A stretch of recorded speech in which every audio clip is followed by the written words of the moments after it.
Man can be happy, more happy than the words, more happy than the trees, more happy than the stars, because man has something which no tree, no bird, no star has. Man has consciousness. But when you have consciousness, then two alternatives are possible. Either you can become unhappy or you can become happy. Then it is your own choice. Trees are simply happy because they cannot be unhappy. Their happiness is not their freedom.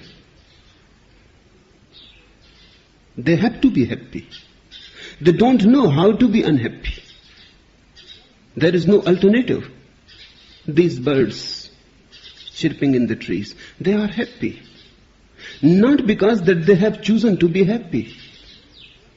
They are simply happy because they don't know any other way to be. Their happiness is unconscious. It is simply natural. Man can be tremendously happy and tremendously unhappy. And he is free to choose. This freedom is hazardous. This freedom is very dangerous. Because you become responsible. And something has happened with this freedom. Something has gone wrong. Man is somehow standing on his head. You have come seeking meditation to me. Meditation is needed only because you have not chosen to be happy. If you have chosen to be happy, there is no need for any meditation. Meditation is medicinal. If you are ill, then the medicine is needed. Buddhas don't need meditation. Once you have started choosing happiness, once you have decided that you have to be happy, then no meditation is needed. Then meditation starts happening on its own accord. Meditation is a function of being happy. Meditation follows a happy man like a shadow. Wherever he goes, whatsoever he is doing, he is meditative. He is intensely concentrated.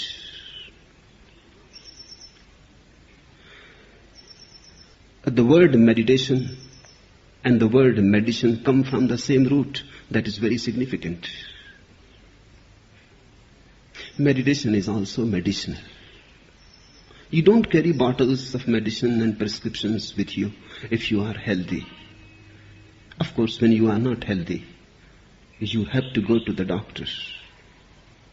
Going to the doctor is not a very great thing to brag about. One should be happy, so the doctor is not needed. So many religions are there because so many people are unhappy. A happy person needs no religion. A happy person needs no temple, no church. Because for a happy person, the whole universe is a temple.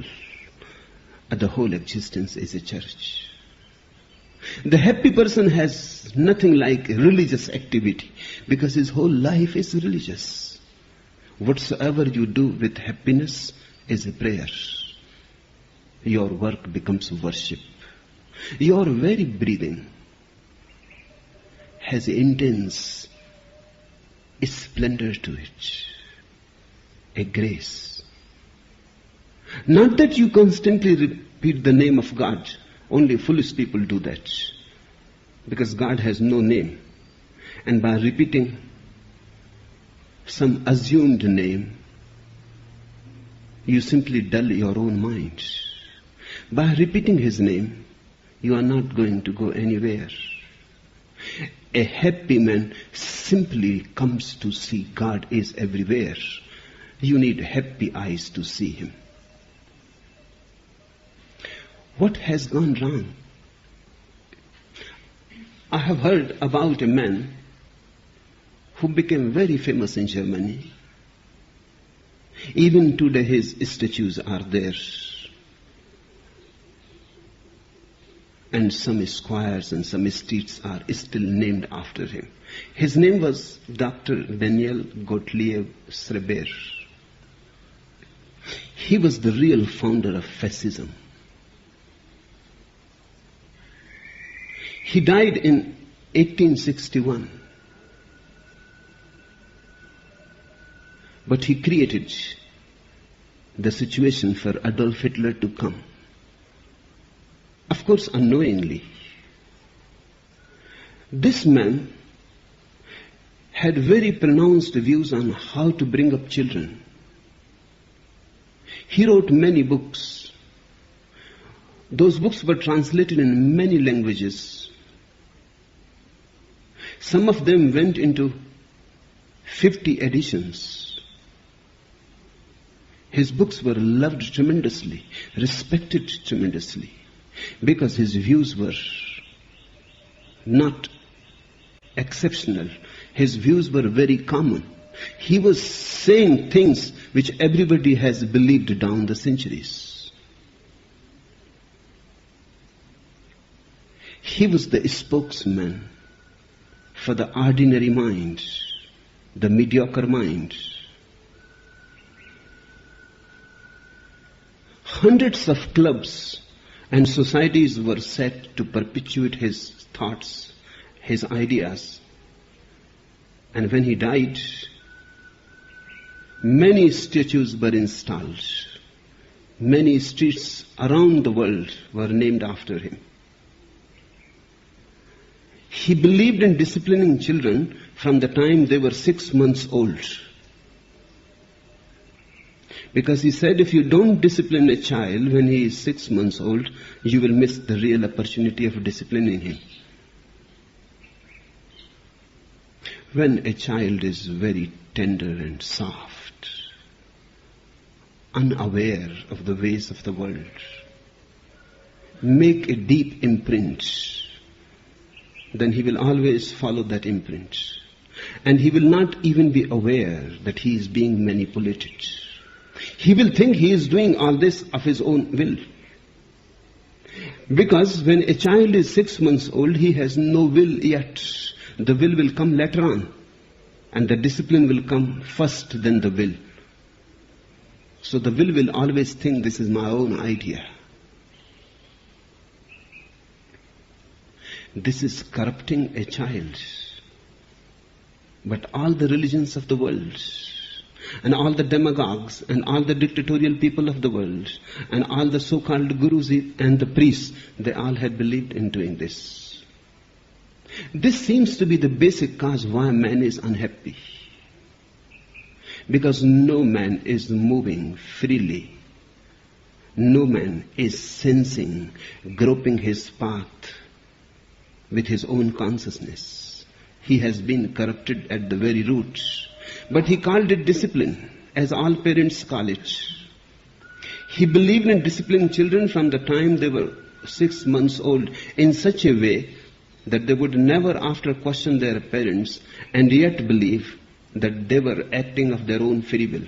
He wrote that on the first appearance of self-will, one has to stop it immediately, kill it immediately. When you see the child becoming a person, an individual, you have to destroy the first ray of his individuality immediately. Not a single moment should be lost. When the first appearance of self-will is noticed, one has to step forward in a positive manner. Stern words, threatening gestures, rapping against the bed, bodily admonishments, consistently repeated until the child calms down or falls asleep. This treatment was needed only once or twice or at the most thrice, the doctors told to people. Make the child so afraid shake him to his very roots. And those roots are very tender, yet a 6-month-old child. Threaten him with gestures, with deep hatred, enmity in your eyes, as if you are going to destroy the child himself. Make it clear to the child that either he can live or his self-will. Both cannot be allowed to live. If he wants his self-will, then he will have to die. Once the child comes to know that he can live only at the cost of self-will, he will drop his self-will. And he will choose survival. That's natural. Survival one has to choose first. Everything else comes secondary.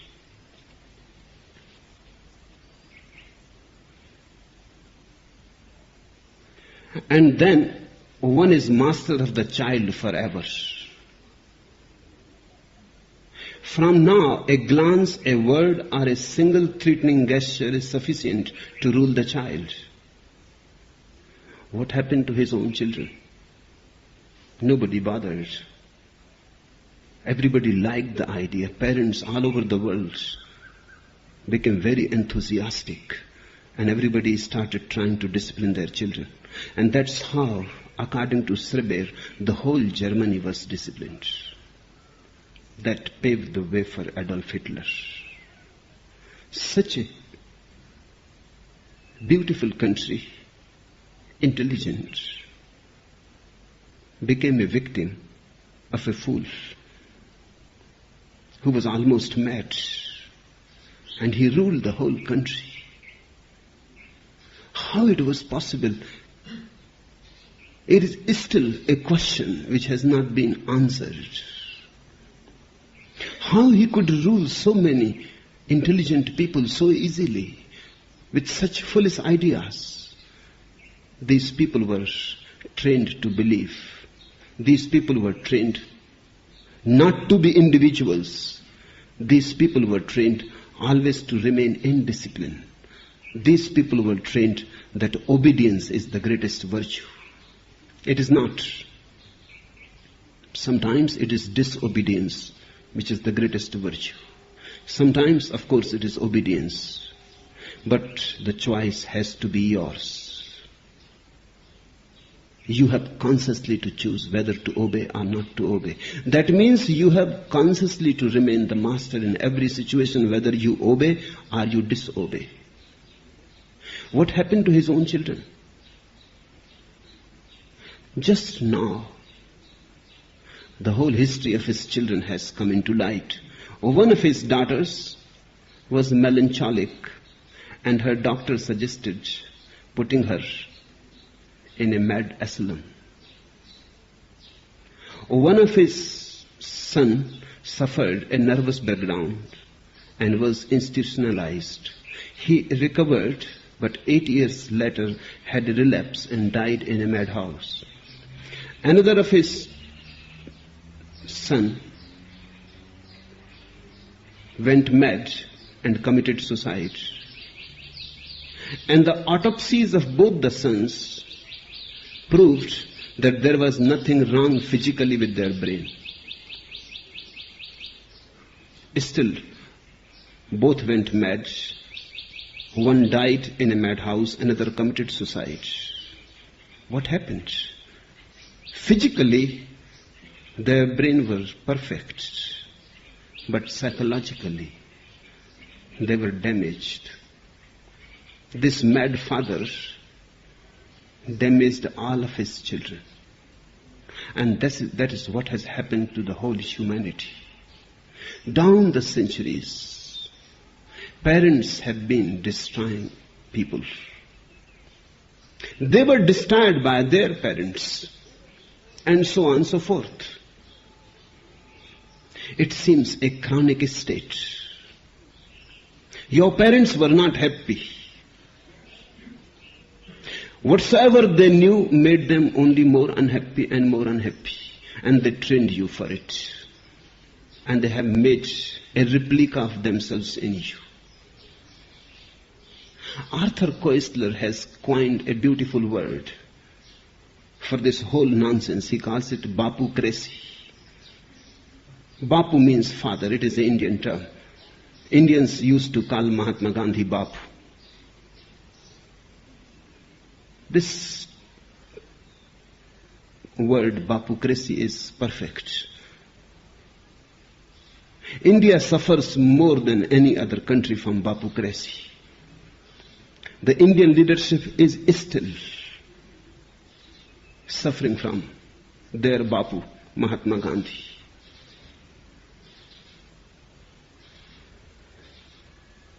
Each child is destroyed by the Bapus. Of course, they were destroyed by their Bapus.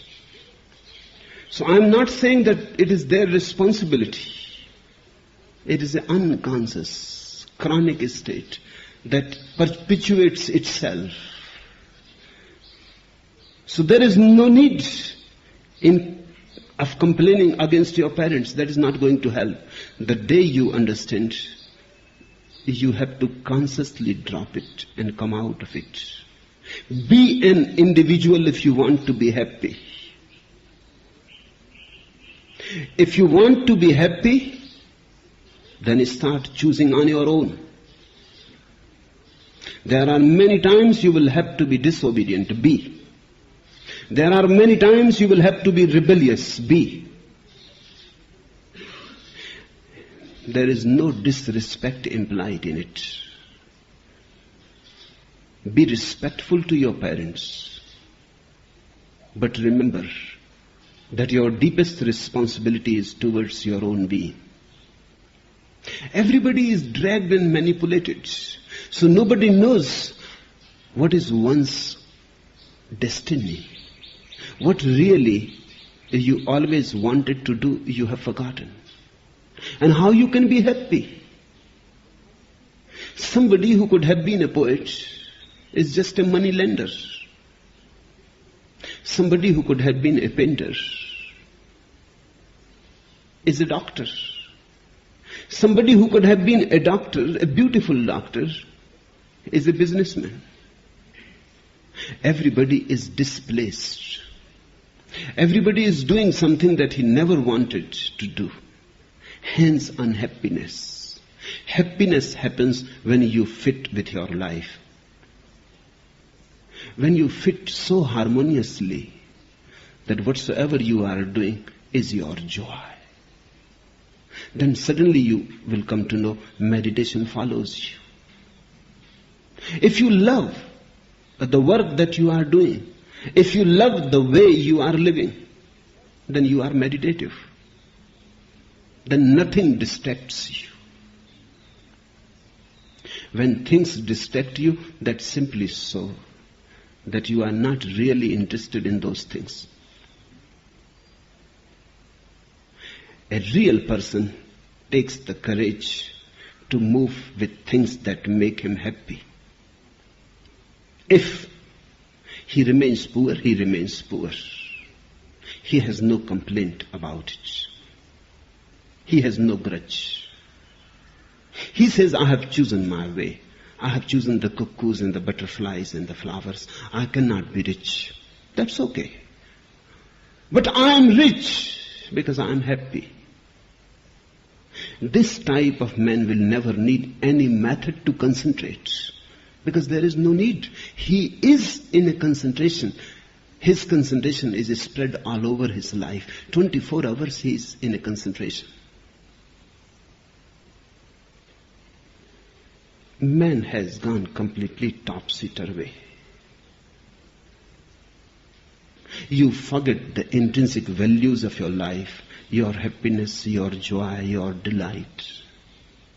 You always choose something of the outside and you bargain with something of the inside.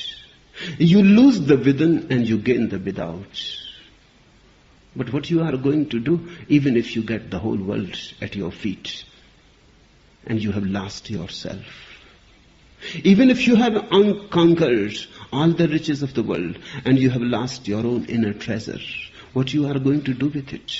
This is the misery.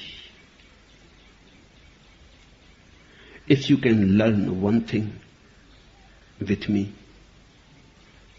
then that one thing is to be alert, aware about your own inner motives, about your own inner destiny. Never lose sight of it, otherwise you will be unhappy. And when you are unhappy, then people say, meditate and you will become happy. They say, concentrate and you will become happy. Pray and you will become happy. Go to the temple, be religious, be a Christian or a Hindu, and you will be happy. This is all nonsense. Be happy and meditation will follow. Be happy and religion will follow. Happiness is a basic condition. With me, happiness comes first. Joy comes first. A celebrating attitude comes first. A life-affirming philosophy comes first. Enjoy. If you cannot enjoy your work, change. Don't wait. Because all the time that you are waiting for Godot. Godot is never to come. One simply waits and wastes one's life. For whom? For what you are waiting? If you see the point that you are miserable in a certain pattern of life, then all the old traditions say, you are wrong. I would like to say the pattern is wrong, and try to understand the difference of emphasis. You are not wrong. Just your pattern, the way you have learned to live is wrong. The motivations that you have learned and accepted as yours are not yours. They don't fulfill your destiny. They go against your grain. They go against your element. Nobody else can decide for you. All their commandments, all their orders, all their moralities are just to kill you. You have to decide for yourself. You have to take your life in your own hands. Otherwise, life goes on knocking at your door and you are never there. You are always somewhere else. If you were going to be a dancer, life comes from that door because life thinks you must be a dancer by now. It knocks there, but you are not there. You are a banker. And how life is expected to know that you will be a banker. God comes to you the way He wanted you to be. He knows only that address. But you are never found there. You are somewhere else, hiding in somebody else's mask, in somebody else's garb, under somebody else's name. How you expect God to find you? He goes on searching for you. He knows your name, but you have forgotten that name. He knows your address, but you never lived at that address. You allowed the world to distract you. God can find you only in one way, and that is your inner flowering, as He wanted you to be. Unless you find your spontaneity, unless you find your element, you cannot be happy. And if you cannot be happy, you cannot be meditative. Why this idea arose into people's mind that meditation brings happiness? In fact, wherever they found a happy person, they always found a meditative mind. Both things got associated. Whenever they found the beautiful meditative milieu surrounding a man, they always found he was tremendously happy, vibrant with bliss, radiant. It became associated. They thought happiness comes when you are meditative. It was just the other way around. Meditation comes when you are happy. But to be happy is difficult, and to learn meditation is easy. To be happy means a drastic change in your way of life. Abrupt change. Because there is no time to lose. A sudden change. A sudden clash of thunder. A discontinuity. That's what I mean by a sannyas. A discontinuity with the past. A sudden clash of thunder. And you die to the old and you start afresh from ABC. You are born again. You again start your life as you would have done if there was no enforced pattern by your parents, by your society, by the state. As you must would have done if there was nobody to distract you. You have to drop those all patterns that have been forced on you. And you have to find your own inner flame.